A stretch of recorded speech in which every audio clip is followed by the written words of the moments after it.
Ya, Anda kembali di Apa Kabar Indonesia Malam, pemirsa. Sebelum kita lanjutkan dialog di Apa Kabar Indonesia Malam, saya akan mengajak Anda untuk memperbarui informasi terlebih dahulu dari Rumah Sakit Hasan Sadikin bersama dengan rekan kami Alvin yang sudah berada di sana. Selamat malam, Alvin.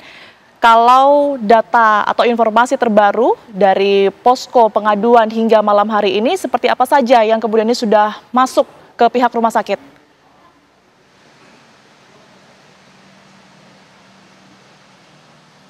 Ya baik Tiara dan juga pemirsa, memang dalam kasus lanjutan seorang dokter berinisial PAP yang melakukan pemerkosaan dan juga kepada keluarga pasien yang berada di Rumah Sakit Hasan Sadikin Bandung, memang benar sekali untuk Rumah Sakit Hasan Sadikin Bandung memang membuka posko aduan untuk para korban dari dokter berinisial PAP jika merasa pernah dilakukan pemerkosaan ataupun dilecehkan oleh seorang dokter berinisial PAP. Memang untuk data sendiri dari Rumah Sakit Hasan Sadikin sendiri, untuk posko aduan sendiri baru saja ada pelaporan sekitar 2 orang lagi, dan 2 orang tersebut memang sudah mengaku sebagai korban di dalam kasus dokter PAP yang berada di Rumah Sakit Hasan Sadikin Bandung ini. Memang untuk 2 korban tersebut memang dari pihak Polda Jawa Barat juga sudah membenarkan adanya tambahan korban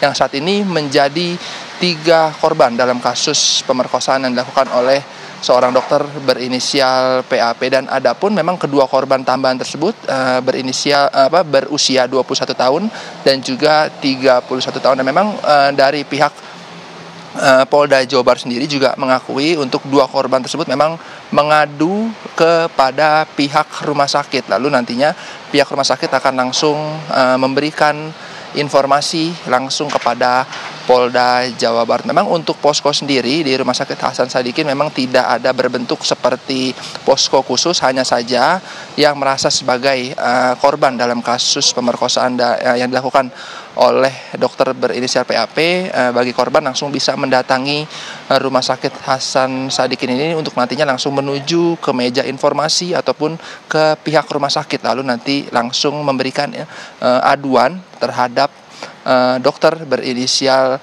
PAP. Begitupun juga dari pihak Polda Jawa Barat juga membenarkan akan membuka aduan berupa langsung para korban bisa langsung mendatangi ke Polda Jawa Barat untuk langsung nantinya memberikan informasi lanjutan terkait polisi terkait dokter berinisial PAP tersebut. Dan memang untuk bagi korban lainnya silakan melapor, jangan takut untuk memberikan informasi terkait kasus dokter PAP ini. Sementara Tiara kembali ke studio. Alvin Saputra melaporkan langsung dari Rumah Sakit Hasan Sadikin Bandung. Terima kasih, selamat kembali bertugas. Saya akan langsung ke Bu Sri kembali ya. Bu Sri, kalau terakhir tadi pertanyaan saya begitu ya, sebelum kita tutup segmen sebelumnya.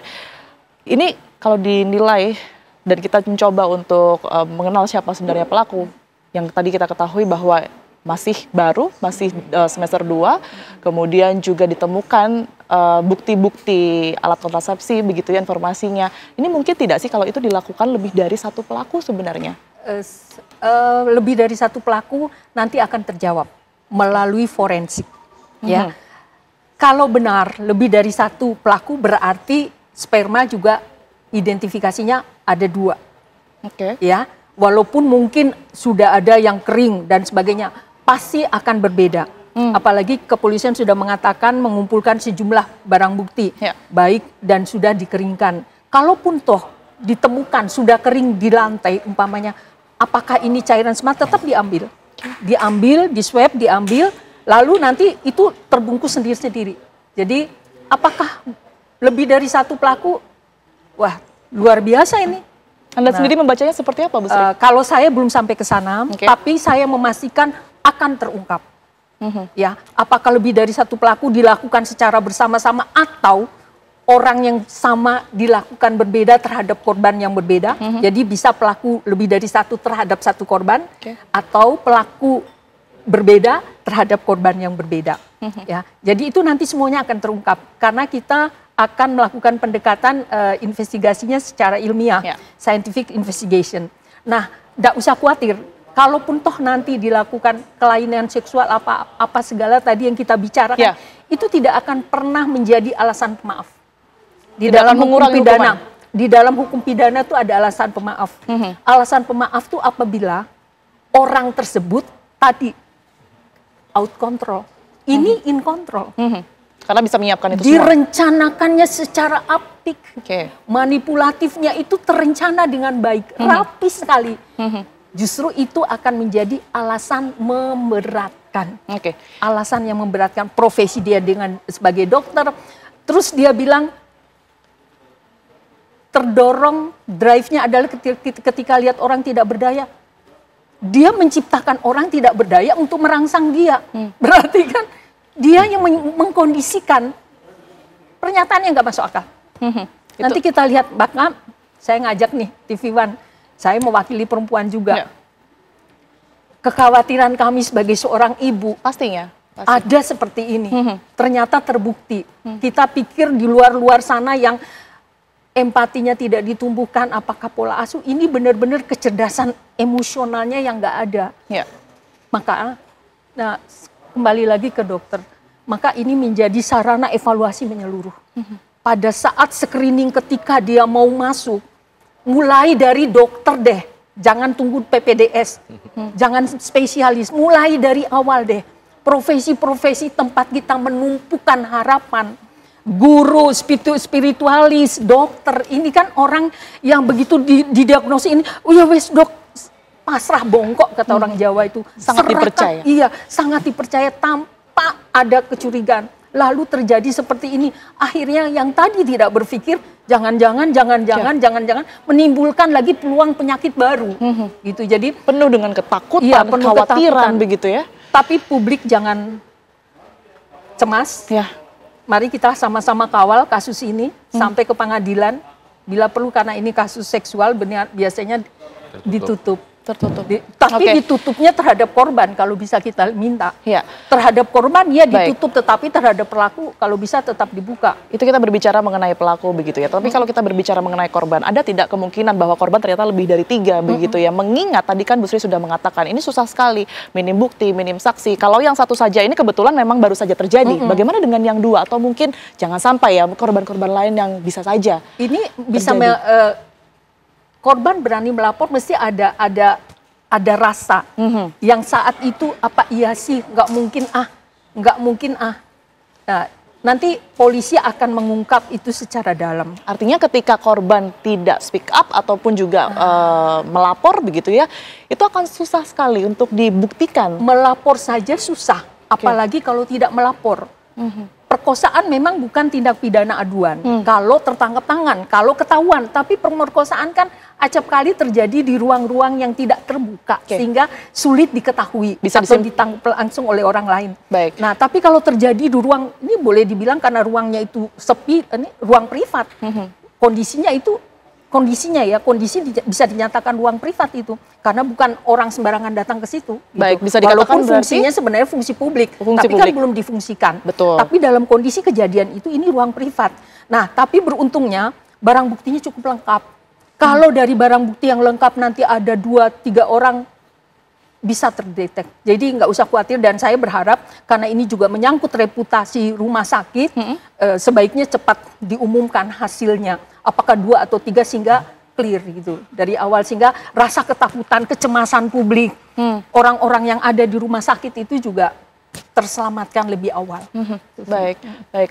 Dokter Danardi, ini kalau saya lihat ini begitu berani ya pelaku ini secara leluasa begitu, kalaupun ia menyadari bahwa betul ada semacam kelainan seksual begitu yang ia idap begitu, tapi dia melakukan tuh betul-betul di tempat ia bekerja, bisa dikatakan ruang publik sekalipun belum 100% berfungsi begitu ya, dan cukup terencana.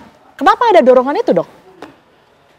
Ya sangat mungkin tadi kan bahwa justru dengan kepandaiannya, justru dengan inteligensinya itu malah menciptakan peluang.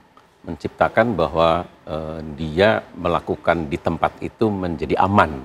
Itu tadi bahwa ini kognitifnya justru malah berfungsi dengan baik.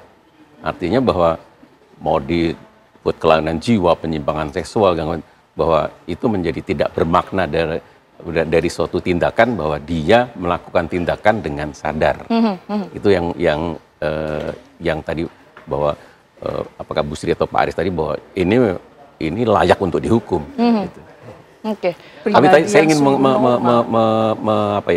menggarisbawahi ini bahwa oke lah bahwa sekolah kedokteran itu kan banyak ya. Bahwa kalau kemudian ini terjadi di salah satu tempat, katakanlah di Unpad, jangan kemudian ini menggeneralisir. Saya ini mantan staf pengajar.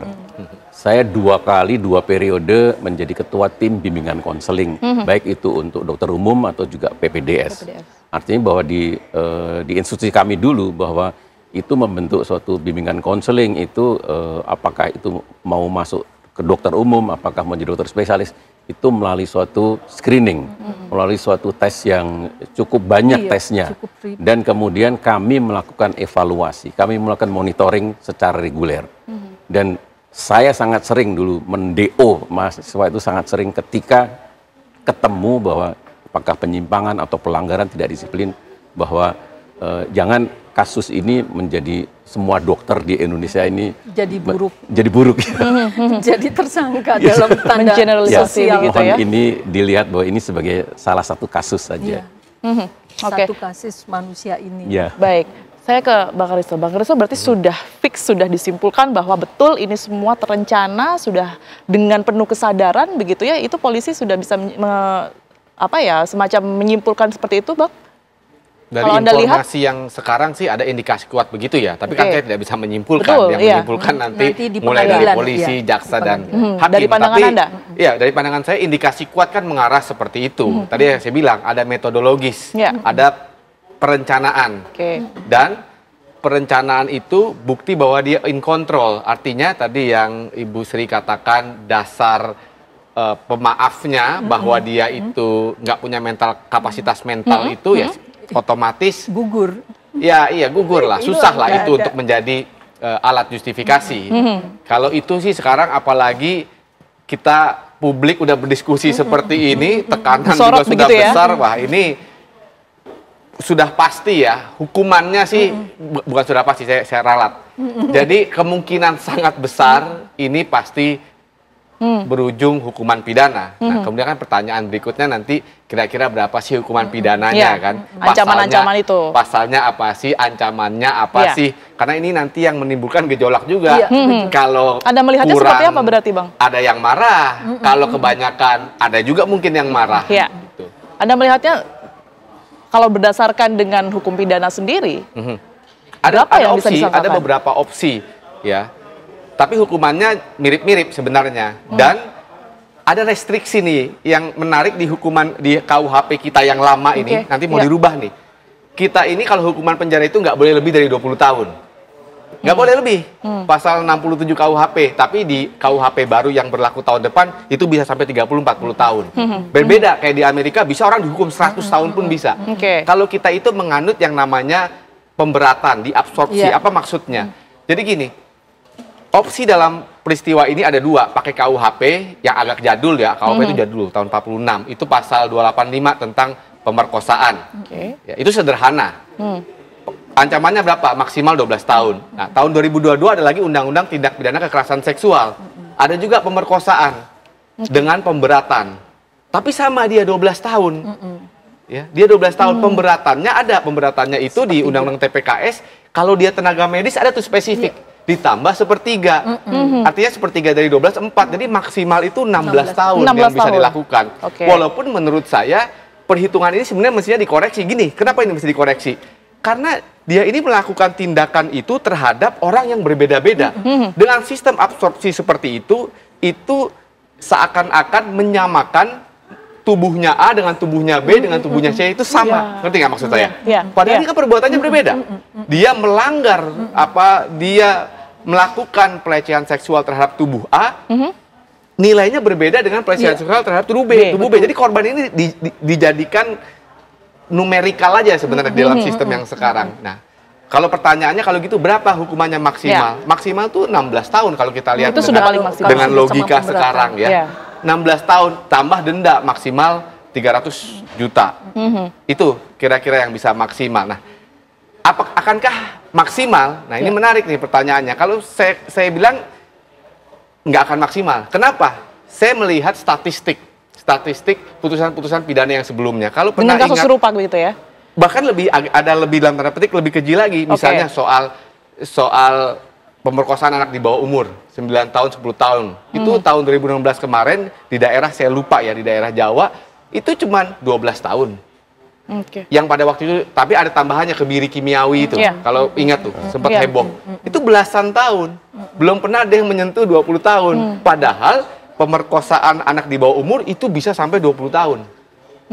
Nah, kalau tapi itu aja tidak dilakukan. Gitu loh. Ini prediksi saya ya. Iya. Dari jumlahnya ini juga dipertimbangkan atau seperti apa? Jumlahnya gini, hakim pasti mempertimbangkan jumlahnya.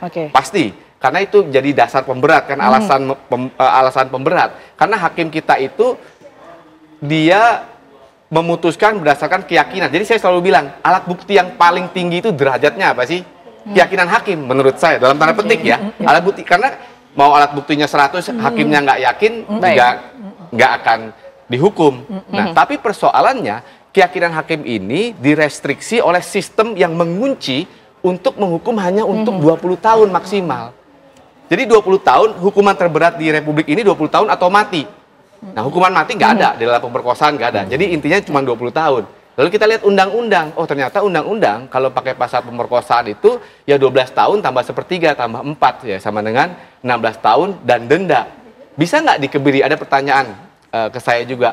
Bisa nggak dikebiri? Nggak bisa dikebiri. Kalau yang bisa dikebiri itu ketika kejahatan seksual terhadap anak melalui Undang-Undang Perlindungan Anak. Jadi nggak bisa. Jadi itu maksimalnya. 16 tahun tambah 300 juta. Lalu pertanyaannya, kira-kira di kasus ini berapa? Kalau saya lihat komparasi dengan statistik putusan-putusan sebelumnya yang tidak sampai maksimal, maka saya pikir ini tidak sampai maksimal. Tapi kalau saya boleh menebak-nebak, ya tetap dalam range belasan lah menurut saya. Sekalipun tidak menyentuh 16 tahun itu tadi ya, Bang Aris ya. Menyentuh 16 tahun. Nanti tergantung pembelaannya. Ini kan belum sampai ke pengadilan. Siapa tahu ada pembelaan yang luar biasa, siapa tahu. Baik. Tentu ya kita berkaca pada kasus ini tidak membenarkan apa yang dilakukan oleh pelaku begitu, tapi satu yang muncul ini ancaman berkaitan dengan kelainan seksual dan juga kekerasan dan lain sebagainya. Ini apa sebenarnya pemicunya begitu ya dokter ya? Jadi kalau kita melihat apakah ada faktor trauma sebelumnya, karena memang banyak ternyata orang-orang di sekitar kita tapi tidak bisa dideteksi betul apa yang kemudian diidap. Ini juga yang menjadi PR karena juga berimbasnya kepada instansi, kepada orang-orang yang ada di dekat kita begitu ya. Mungkin nanti bisa dianalisa juga dokter, usai jeda kami akan kembali untuk Anda.